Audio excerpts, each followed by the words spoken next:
안녕하십니까 성도 여러분. 8월 둘째 주입니다. 지난주에 우리 야영회를 온라인으로 잘 마치고 또 한 주가 지나고 귀한 안식일이 되었습니다. 이번 주에도 여러 가지 놀라운 일들이 벌어졌죠. 베이루트에 큰 폭발 사고가 있어서 5천여 명이 사상을 당했다고 합니다. 또 잘 아시는 것처럼 중국의 홍수 피해는 14조 원에 달하고 이재민만 해도 4천만 명이라 그렇게 추산하고 있습니다.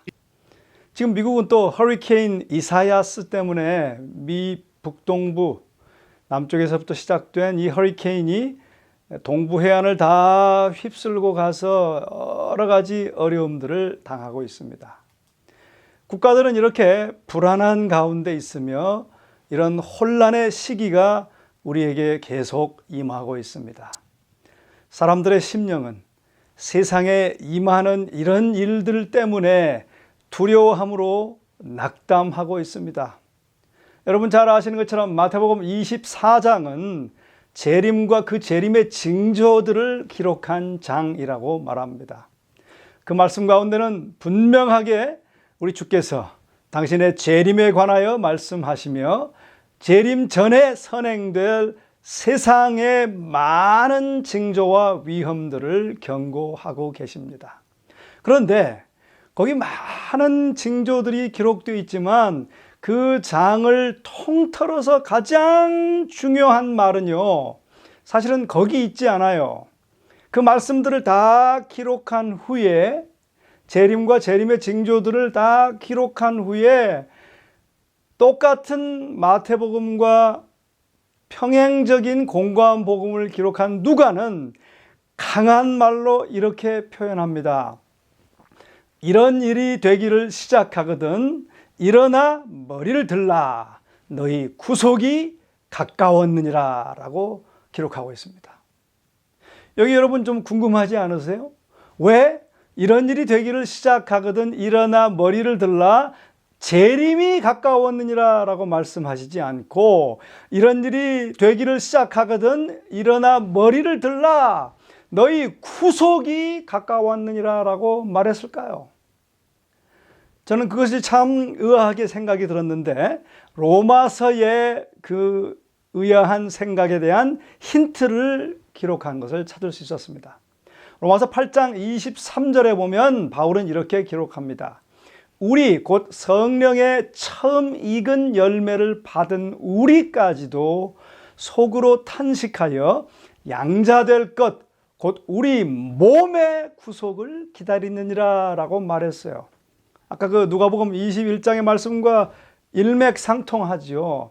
이 말씀의 의미는 예수님 재림 시에 우리가 구속받을 것, 즉 부활하신 주님을 닮은 몸의 영광스러운 변화를 뜻합니다.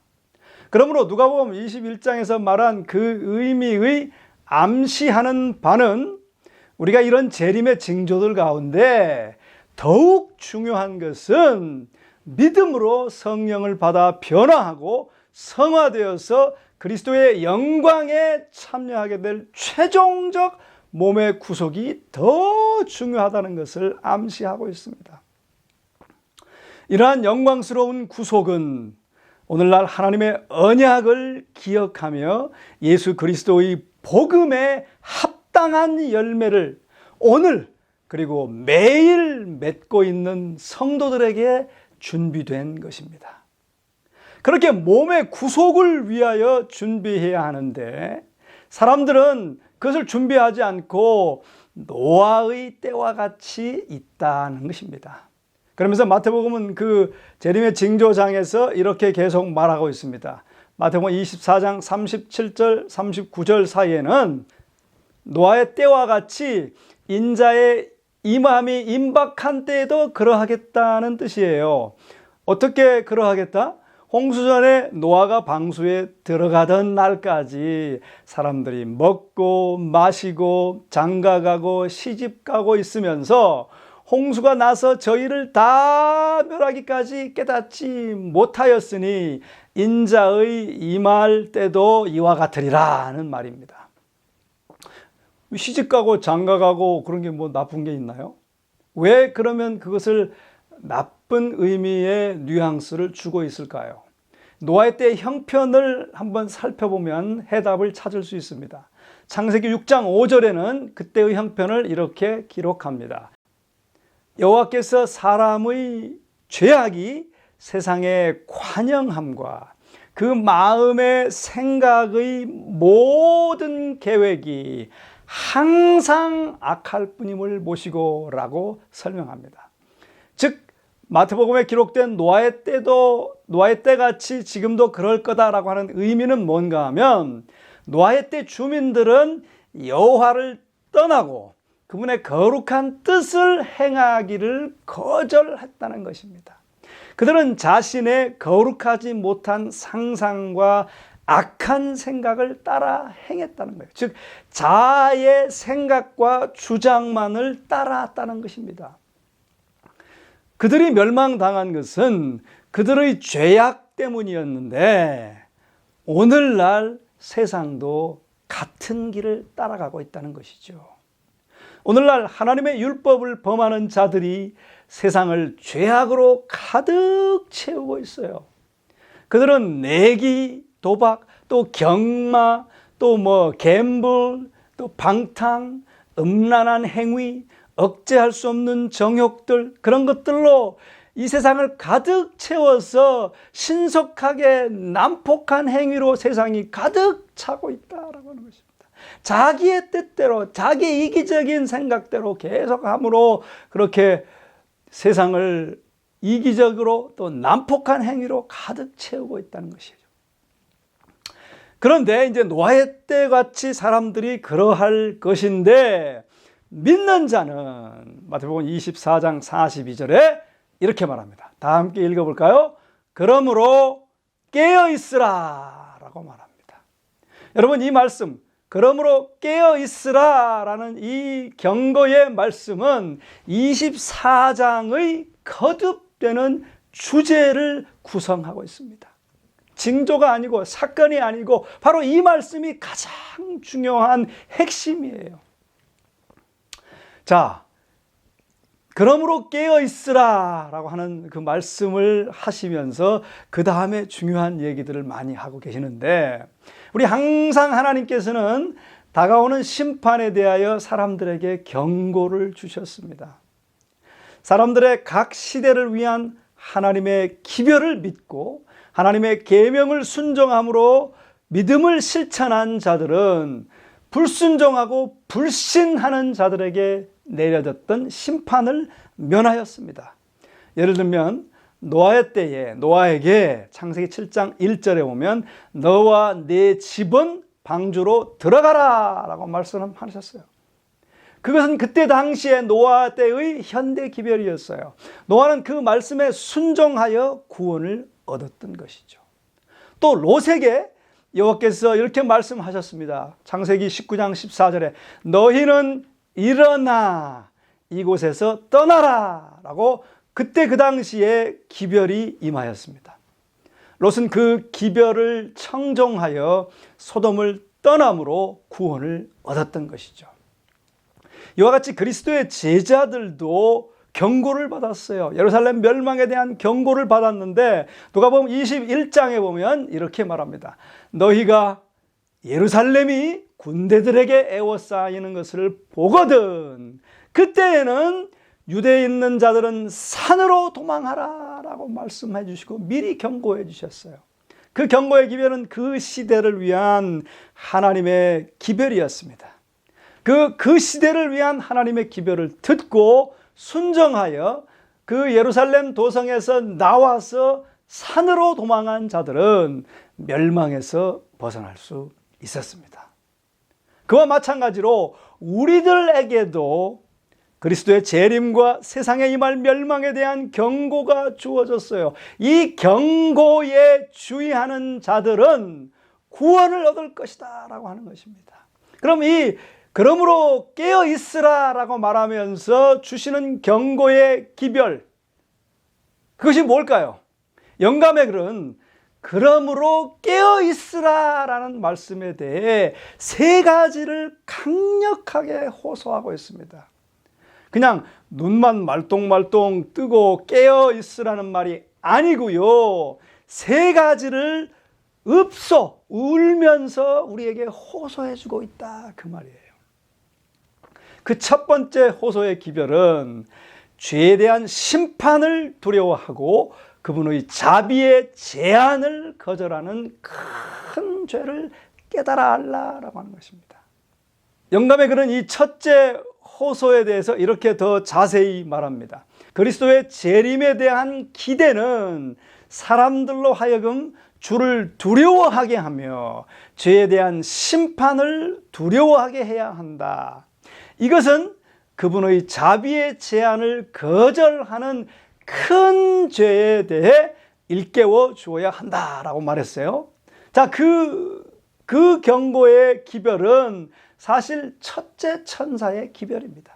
계시록 14장 6절부터 기록된 첫째 천사의 기별이에요. 첫째 천사의 기별이 뭡니까? 다 아시죠? 계시록 14장 6절부터 보시면 또 다른 천사가 공중에 날아가는데 그가 큰 음성으로 가로되 하나님을 두려워하며 그에게 영광을 돌리라. 이는 그의 심판하실 시간이 이르렀음이니 하늘과 땅과 바다와 물들의 근원을 만드신 이를 경배하라 하더라 그랬어요. 여러분, 이 첫째 천사의 기별을 요약하면 심판이 시작되었다. 그러므로 모든 죄를 회개하고 돌이키며 성령의 도우심으로 온전히 창조주를 경배하는 삶을 살라라고 하는 것입니다. 우리가 다 너무 많이 들어서 잘 알고 있어요.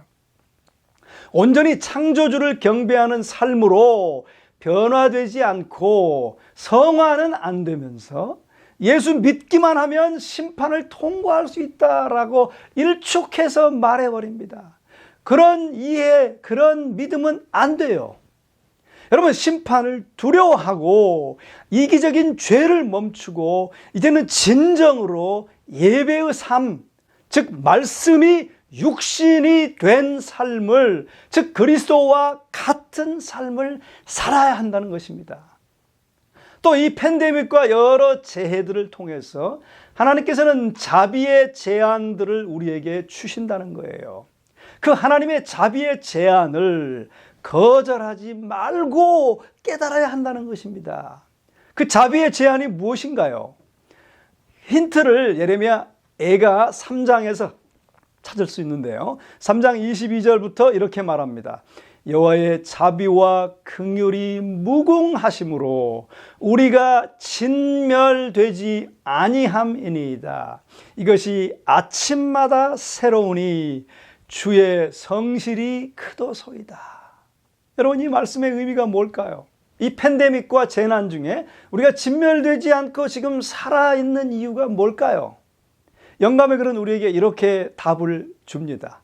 때때로 우리가 성령의 은혜를 간구할 때에 하나님께서는 우리로 이 열매가 가장 잘 발육될 수 있는 환경에 처하게 하심으로 우리의 기도를 응답해 주신다 그랬어요. 여러분, 이 환경, 이 팬데믹과 재난의 환경 중에 처해 있는 이유가 바로 여기 답이 있잖아요.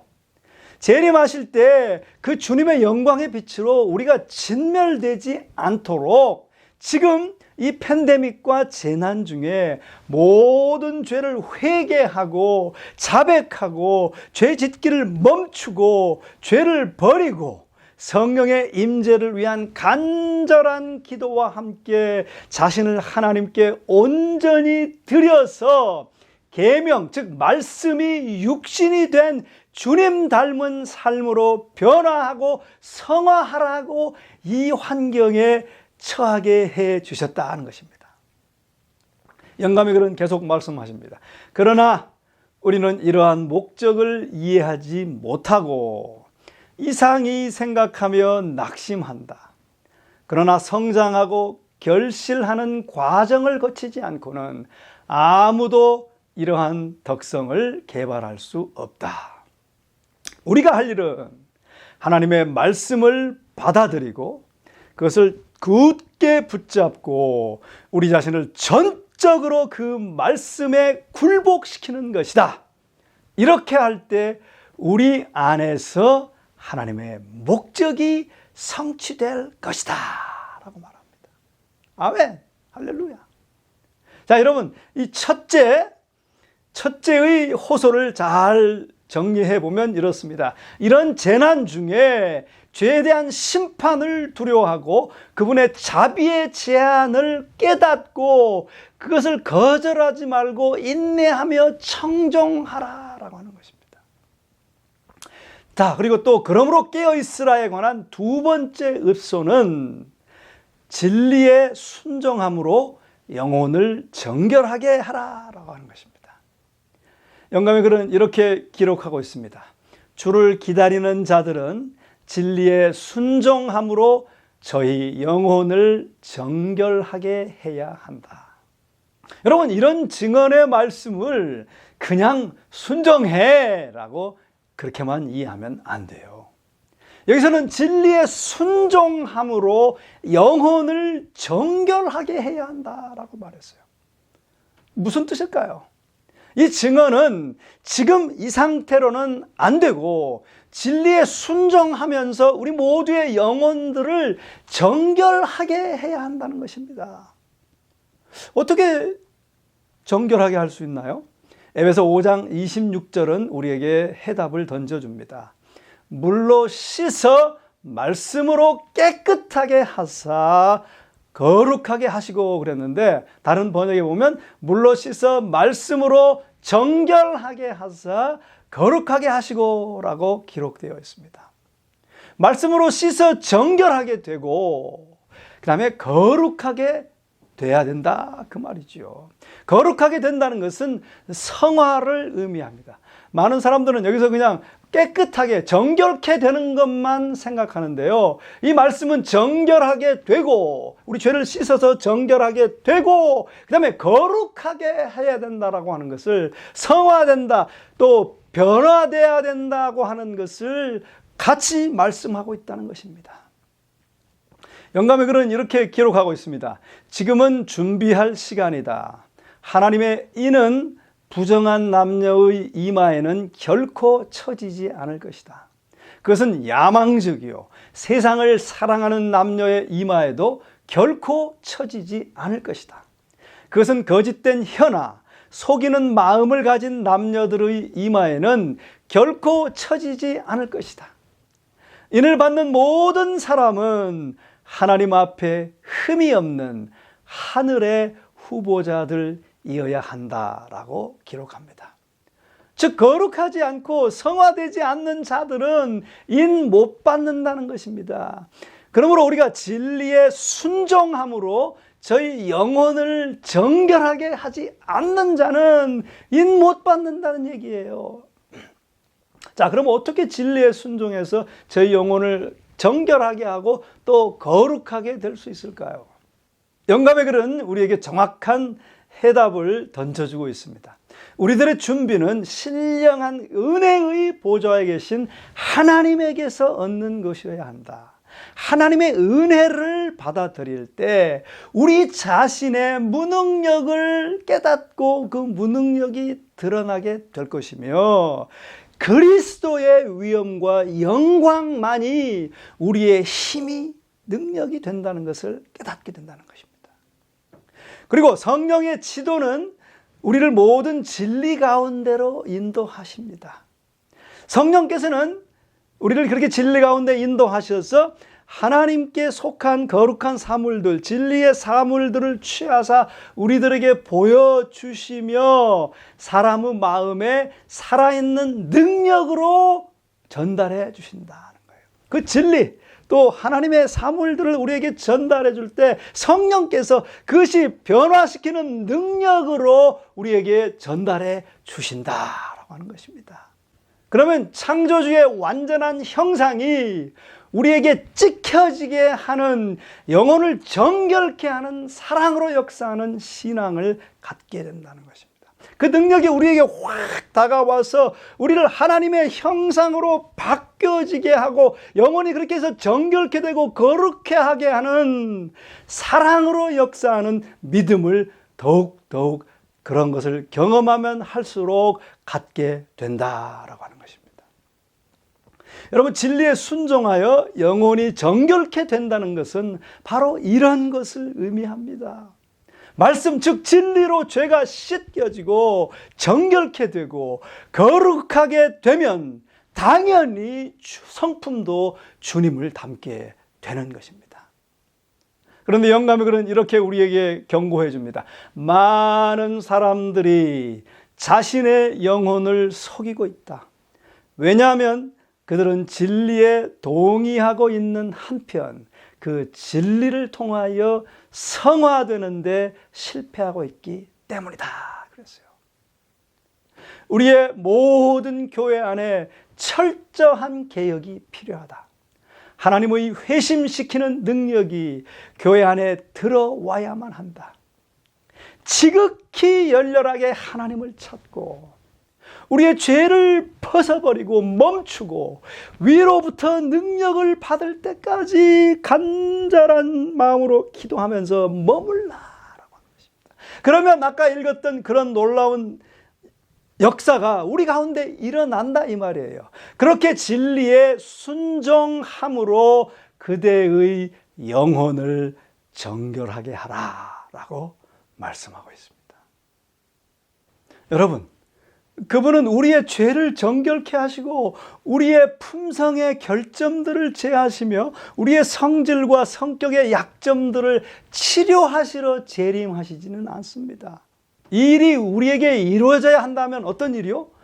죄를 정결케 하고 우리의 품성의 결점들을 제하고 성질과 성격의 약점들을 없애는 그 일이 우리에게 이루어져야 한다면 예수님 오시기 전에 이루어져야 할 것이다 라고 영감의 글은 말하고 있습니다.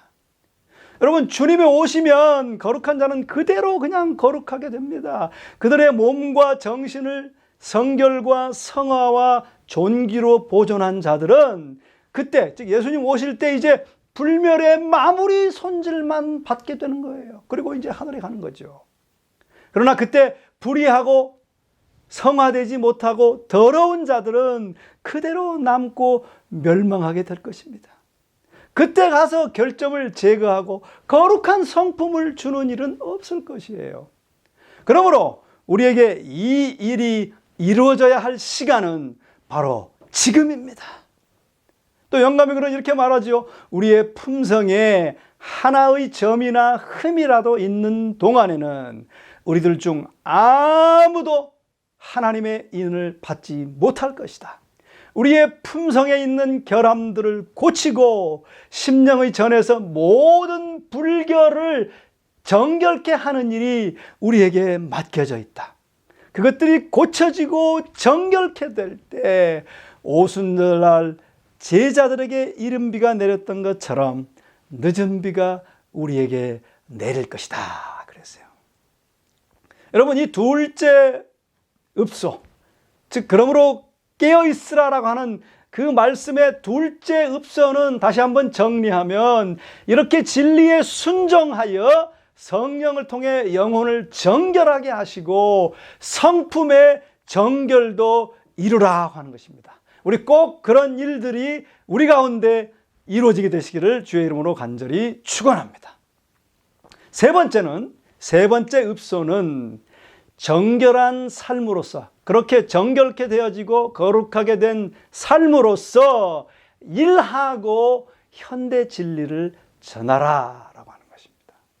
주께서 문 앞에 이르신 줄을 알기 때문에 그런 믿음을 가진 사람들은 열심을 내어 영혼들을 구원하는 사업에 거룩한 지혜자들과 협력합니다. 이들은 주의 식구들을 맡아서 때에 따라 양식을 나누어 주는 신실하고 지혜 있는 종들입니다.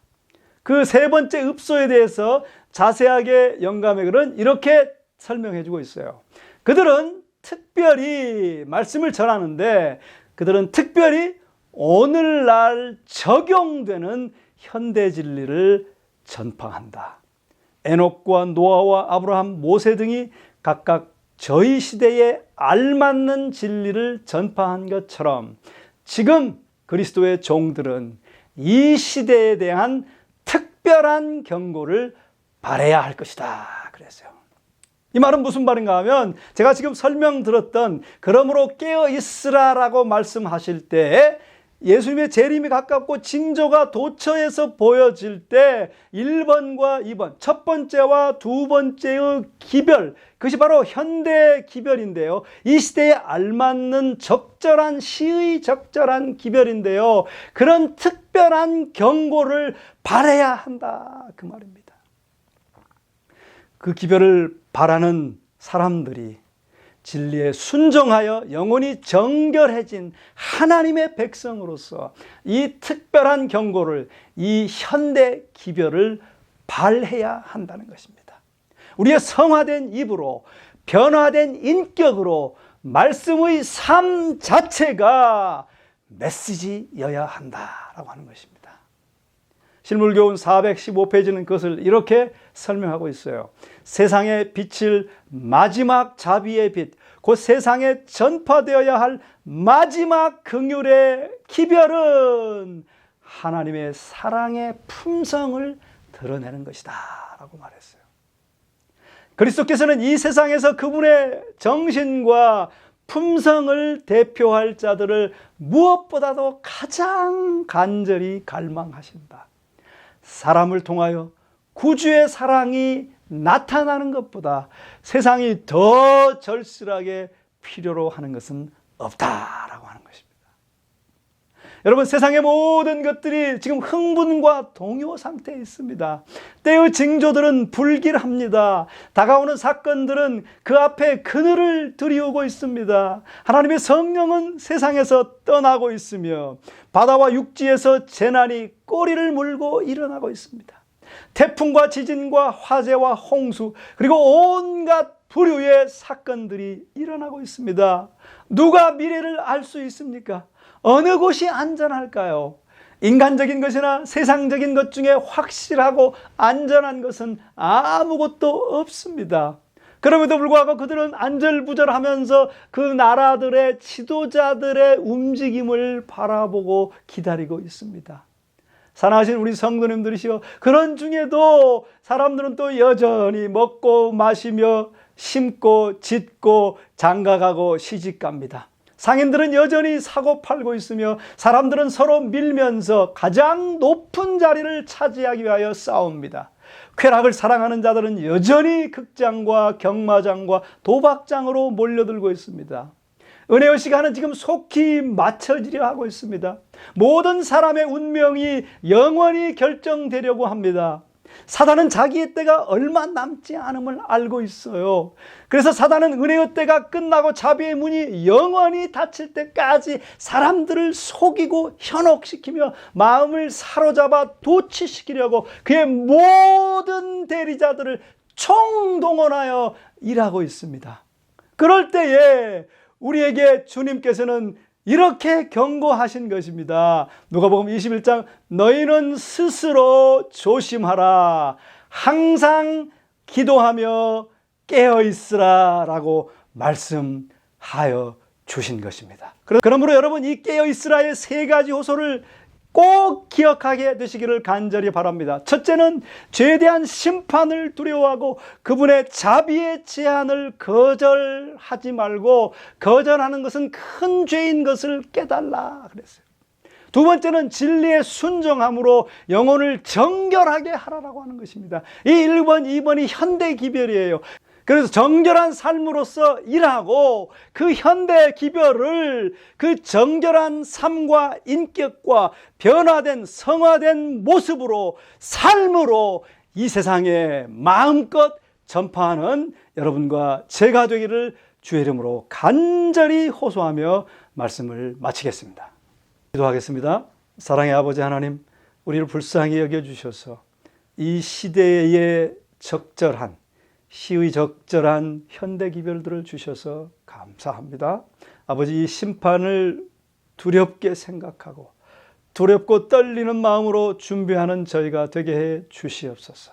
진리를 참되게 순종함으로써 우리 모든 영혼들을 정결케 하고 그 정결하게 된 삶을 통하여 이 놀라운 기별들을 증거하고 나눔으로 많은 이들을 주께로 인도하여 주님 다시 오시는 그날 우리들과 그 모든 증거받은 자들이 함께 연합해서 주님을 만나 뵈옵는 놀라운 축복이 있도록 도와주시옵기를 예수 그리스도의 이름으로 간절히 축원하옵나이다. 아멘.